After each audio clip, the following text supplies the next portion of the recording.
जय श्री राम। नमस्कार प्रिय कन्या राशि वाले जातकों, प्रिय दर्शकों, आप सभी का स्वागत है।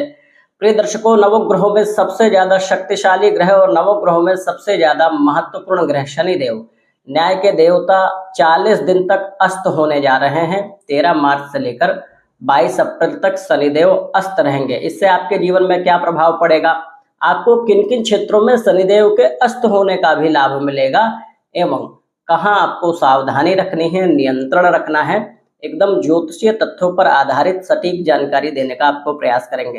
अंत तक देखिए, बहुत काम की वीडियो है क्योंकि शनिदेव हम लोगों के जीवन में कर्म फलदाता हैं। जो हम कर्म करते हैं उसका फल शनिदेव ही देते हैं।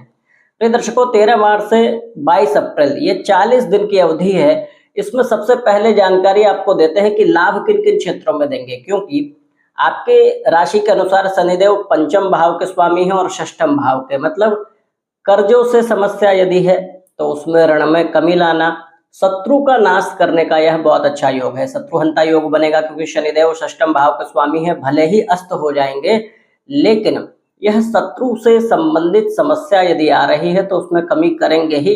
आपकी राशि से सप्तम भाव में शनिदेव हैं, लेकिन आपको ध्यान भी देना है। सबसे पहला ध्यान ये देना है प्रिय दर्शकों, प्रेम संबंध में आपके मानसिक स्थिति में कभी कभी होता है कि हमारा मन चिड़चिड़ा हो जाना या फिर बहुत सारा ज्यादा कल्पनाशील हो जाना, अतिरिक्त सोचना, ओवर थिंकिंग आना, ये सारी समस्या इन 40 दिनों में अनुभूत हो सकती हैं। तो ध्यान दें कि ऐसी स्थिति जब हो तो उस पर आप नियंत्रण कर सकते हैं। समस्या का समाधान है पहले जानकारी और उस पर नियंत्रण, इसका आपको ध्यान रखना होगा क्योंकि इस अवधि में अति कल्पनाशील हो सकता है व्यक्ति। अतिरिक्त सोचना, जो चीज नहीं भी है, मतलब नकारात्मक सोच उत्पन्न हो जाना, ऐसी स्थिति हो सकती है क्योंकि शनिदेव आपके पंचम भाव के स्वामी हैं, वो अस्त होंगे।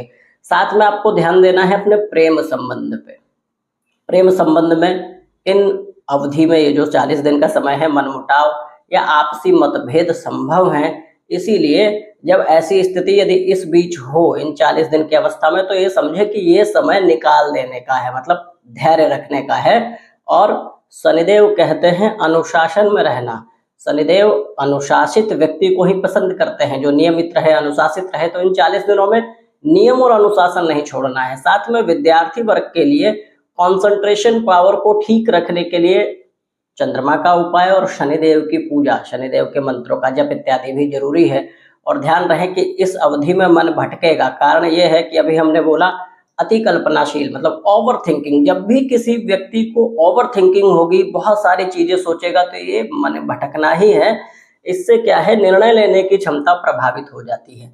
तो इस बीच में ये ध्यान दे, देखिए प्रिय दर्शकों, ज्योतिष से यही होता है कि आप पहले अवेयर हो जाते हैं कि इस 40 दिन की अवधि में अति कल्पनाशील यदि हो रहे हैं, ऐसा अनुभव हो रहा है आपको, तो उस पर आप नियंत्रण रख लें। यदि समस्या को पहले से ही जान जाते हैं तो वो समस्या उतनी क्षति नहीं पहुंचा पाती। तो यह शनिदेव यहाँ देंगे। लेकिन इस बीच आपको लाभ देंगे शत्रुओं से। यदि पीड़ा है, न्यायिक संबंधित किसी मामले में आप दोषी करार हो रहे हैं, आपको लग रहा है कि आपके आपके मतलब पक्ष में चीजें नहीं है, नकारात्मक है, तो यहाँ आपके पक्ष में चीजें इन 40 दिनों की अवधि में आ सकती हैं। इन 40 दिनों की अवधि में ऋण, रोग और शत्रु का भी समन होना, ऋण में भी कमी आना, यदि कर्ज है तो जल्दी से चुक जाना, और साथ में यदि कोई रोग है, बीमारी है, प्रभु ना करे, तो उसमें भी, उस अवस्था में भी कमी आ जाएगी। प्रिय दर्शकों, यहाँ आपको ध्यान रखना है कि एकाग्र रहना है, अपनी तैयारी करते रहना है, लेकिन कोई निर्णय बहुत जल्दीबाजी में नहीं लेना है। करियर में भी जब हम ओवर थिंकिंग में रहते हैं तो सबसे ज्यादा समस्या हमारे कामकाजी जीवन में रहती है और पारिवारिक जीवन में भी। शनिदेव सप्तम भाव में है। परिवार से हालांकि आपको सपोर्ट, सहयोग मिलेगा, अपने जीवन साथी से भी सहयोग, प्रेम इत्यादि मिलेगा।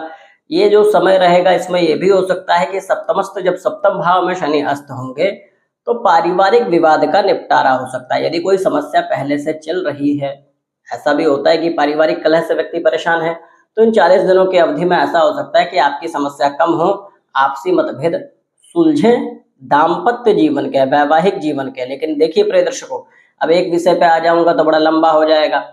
प्रेम संबंध और दाम्पत्य, वैवाहिक जीवन में बड़ा अंतर है। इसके ग्रह भी अलग हैं, इसके भाव भी अलग हैं। विवाह का भाव सप्तम है लेकिन प्रेम का पंचम है।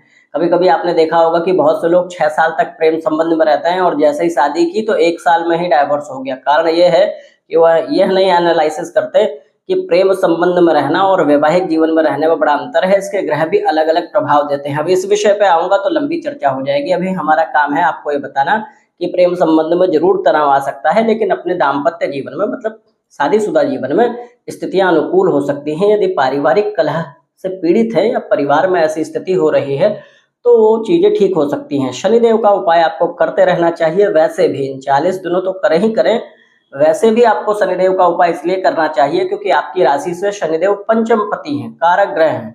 क्या करना चाहिए? वृद्धों की सेवा।